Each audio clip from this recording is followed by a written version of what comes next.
میلگرد فیس. میلگرد فیس یا میلگرد گونه نوعی آرماتور تقویتی است که برای جلوگیری از ترک خوردگی بتون در سازه‌های هجین و تحت فشارهای حرارتی استفاده می‌شود.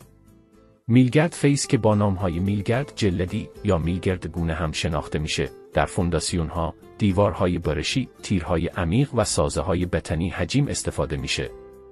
وظیفه اصلیش توزیع یک نواخت تنش‌ها در بتون و جلوگیری از تمرکز تنش در یک نقطه خاصه.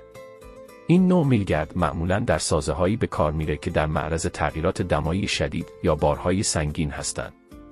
ویژگی‌های مهم میلگرد فیس: استحکام کشی بالا، مقاومت در برابر خوردگی، انعطاف پذیری بالا، طول عمر زیاد، جلوگیری از ترک بتون با توزیع تنش مانع از شکستگی و ترک خوردگی میشه.